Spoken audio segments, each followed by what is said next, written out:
जीवन में सफलता पाने के लिए हमें कृष्ण की सिखाई गई महत्वपूर्ण बातों का पालन करना होता है।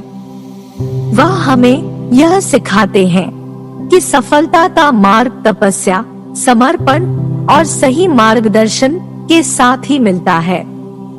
वह हमें यह भी सिखाते हैं कि हानिकारक भावनाओं को त्याग कर सकारात्मक और उत्कृष्टता की ओर बढ़ना हमारे जीवन का माध्यम बन सकता है। इस तरह हम अपने लक्ष्य की प्राप्ति में सफल हो सकते हैं और अपने जीवन को धन्य और पूर्ण बना सकते हैं।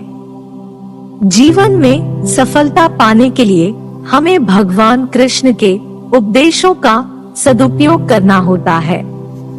वे हमें सिखाते हैं कि सफलता के लिए आत्मविश्वास, धैर्य और सामर्थ्य की आवश्यकता होती है और हमें अपने कार्य में पूरी निष्ठा और समर्पण दिखाना चाहिए। वे हमारे जीवन को एक महान यात्रा के रूप में देखते हैं, जिसमें हर अनुभव और सीख हमें सफलता की ओर बढ़ाने में मदद करता है।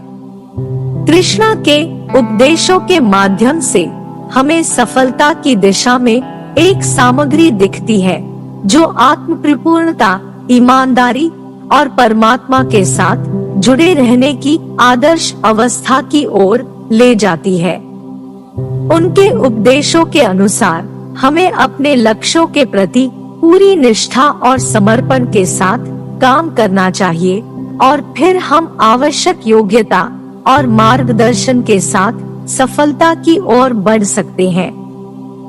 जीवन में सफलता पाने के लिए हमें कृष्ण के उपदेशों के प्रति समर्पित रहना होता है। वे हमें सिखाते हैं कि सफलता का सच्चा अर्थ आत्म प्रगति में है, जो हमें आपसी सहयोग, प्रेम और साधना के माध्यम से प्राप्त होता है। वे हमें यह भी बताते हैं कि सफलता का मार्ग संकटों और परिस्थितियों के साथ होता है और हमें अपनी आत्मसमर्पण से उन्हें पार करना होता है। जब हम अपने कार्यों में दिल से समर्पित होते हैं और भगवान कृष्ण की तरह निष्काम भाव से कार्य करते हैं, तो सफलता खुद ही हमारे पास आती है। वह हमारे कार्यों में हमारी भावनाओं में नहीं, बल्कि हमारे समर्पण में छिपी होती है। कृष्ण के उपदेशों से हमें सीखने मिलता है कि सफलता का मार्ग हमारे आचरण में छिपा होता है।